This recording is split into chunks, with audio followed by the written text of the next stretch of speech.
Hemavathi link canal ವಿರೋಧಿಸಿ ಪ್ರತಿಭಟನೆ ಹಿನ್ನೆಲೆ ಗೃಹ ಸಚಿವ ಪರಮೇಶ್ವರ್ ಮನೆ ಮುಂದೆ ಧರಣಿ ಮಾಡಲಿಕ್ಕೆ ಕರೆ ನೀಡಲಾಗಿದೆ. ತುಮಕೂರು ಜಿಲ್ಲೆಯ ತುರುವೇಕೆರೆಯ ಶಾಸಕ ಎಂಟಿ ಕೃಷ್ಣಪ್ಪ ವಶಕ್ಕೆ ಮುಂದಾಗ್ತಾ ಇದ್ದಾರೆ. ಖಾಕಿ ತುರುವೇಕೆರೆ ಮನೆಯಿಂದ ಹೊರಬರ್ತಾ ಇದ್ದಂತೆ ಎಂಟಿ ಕೃಷ್ಣಪ್ಪ ಅವರನ್ನು ವಶಕ್ಕೆ ಪಡೆಯಲಾಗಿದೆ. ನಾನು ಹೋರಾಟಕ್ಕೆ ಹೋಗಲ್ಲ, ಮದುವೆಗೆ ಹೋಗ್ತಾ ಇದ್ದೀನಿ ಅಂತ ಹೇಳಿದ್ರು ಕೂಡ ಇಲ್ಲ, ನೀವು ಹೋರಾಟಕ್ಕೆ ಹೋಗ್ತಾ ಇದ್ದೀರಿ ಅಂತ ಪೊಲೀಸರು ಅವರನ್ನ ಅರೆಸ್ಟ್ ಮಾಡಿದ್ದಾರೆ. ಅರೆ ಮದುವೆಗೂ ಹೋಗುವಂತಿಲ್ವಾ ಅಂತ ಹೇಳಿ ಹೊರಟಿದ್ದಾರೆ ಎಂಟಿ ಕೃಷ್ಣಪ್ಪ ಕಾರನ್ನು ಹಿಂಬಾಲಿಸ್ತಾ ಇದ್ದಾರೆ ಪೊಲೀಸರು. ಯಾವ ಕ್ಷಣದಲ್ಲಿ ಬೇಕಾದರೂ ಎಂಟಿ ಕೃಷ್ಣಪ್ಪ ಅವರನ್ನು ವಶಕ್ಕೆ ಪಡೆಯುವಂಥ ಸಾಧ್ಯತೆ ಇದೆ. ಪರಮೇಶ್ವರ್ ಮನೆ ಮುಂದೆ ಪ್ರತಿಭಟನೆ ನಡೆಸಲು ಕರೆ ಕೊಡಲಾಗಿತ್ತು. ಗೃಹ ಸಚಿವರ ಮನೆ ಮುಂದೆ ಪ್ರತಿಭಟನೆ ಮಾಡಬಾರ್ದು ಅಂತ ಹೇಳಿ ಪೊಲೀಸರು ಮುನ್ನೆಚ್ಚರಿಕೆಯ ಕ್ರಮವಾಗಿ ಅಲ್ಲಿನ ಶಾಸಕ ಎಂಟಿ ಕೃಷ್ಣಪ್ಪ ಅವರನ್ನು ವಶಕ್ಕೆ ಪಡೆಯುವಂಥ ಪ್ರಯತ್ನ ಮಾಡಿದರು.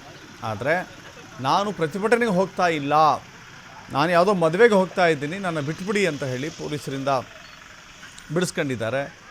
ಆದರೂ ಕೂಡ ಪ್ರತಿಭಟನೆಗೆ ಹೋಗ್ತಾರೋ ಮದುವೆಗೆ ಹೋಗ್ತಾರೋ ಅಂತ ಹೇಳಿ ಪೊಲೀಸರು ಶಾಸಕರನ್ನು ಹಿಂಬಾಲಿಸ್ತಾ ಇದ್ದಾರೆ, ಶಾಸಕರ ಕಾರನ್ನು ಹಿಂಬಾಲಿಸ್ತಾ ಇದ್ದಾರೆ.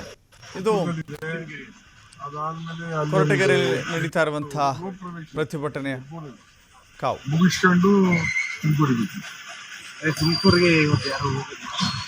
ಕಾನೂನು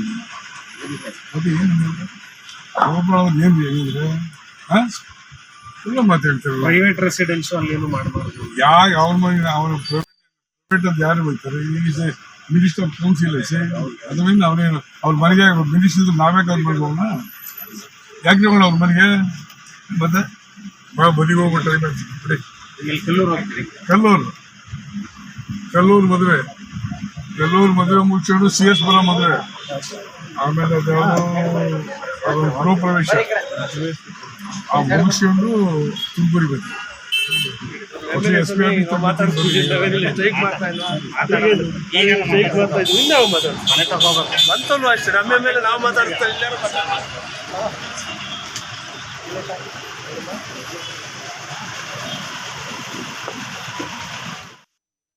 ಅದೇ ತುಮಕೂರಲ್ಲಿ ಎಕ್ಸ್ಪ್ರೆಸ್ ಕೆನಾಲ್ ಅಂತೇಳಿ ಹೇಮಾವತಿ ಕೆನಾಲ್ನಿಂದ ಮೇನ್ ಕೆನಾಲ್ನಿಂದ ಡಿವಿಯೇಷನ್ ಮಾಡುವಂಥ ಒಂದು ಯೋಜನೆಗೆ ಸರ್ಕಾರ ಅನುಮೋದನೆ ಕೊಟ್ಟಿದೆ. ಆ ಕೆಲಸ ಪ್ರಾರಂಭ ಮಾಡುವಾಗ ಇವರೆಲ್ಲ ಹೋಗಿ BJPಯವರು ಜನತಾದಳದವರು ಅದನ್ನು ತಡೆದಿದ್ದಾರೆ. ನಾನು ಜಿಲ್ಲಾ ಮಂತ್ರಿ ಆಗಿರೋದ್ರಿಂದ ನಮ್ಮ ಮನೆ ಮುಂದೆ ಪ್ರೊಟೆಸ್ಟನ್ನು ಹಮ್ಮಿಕೊಂಡಿದ್ದಾರೆ. ಇವತ್ತು ಪ್ರೊಟೆಸ್ಟ್ ಮಾಡೋದು ಅವರ ಹಕ್ಕು, ಅದಕ್ಕೆ ನಾವೇನು ಪ್ರತಿಭಟನೆ ಮಾಡೋದಕ್ಕೆ ನಾವೇನು ಬೇಡ ಅಂತ ಹೇಳೋದಿಲ್ಲ. ಆದರೆ ಪ್ರತಿಭಟನೆ ಯಾತಕ್ಕೆ ಮಾಡ್ತಾರೆ ಮತ್ತು ಯಾವ ಉದ್ದೇಶಕ್ಕೆ ಮಾಡ್ತಾರೆ, ಎಲ್ಲಿ ಮಾಡ್ತಾರೆ ಅದು ಮುಖ್ಯ. ನಮ್ಮ ಮನೆ ಮುಂದೆ ಮಾಡಿ ಪ್ರತಿಭಟನೆ ಮಾಡೋದ್ರಲ್ಲಿ ಅರ್ಥವಿಲ್ಲ. ಅದೇ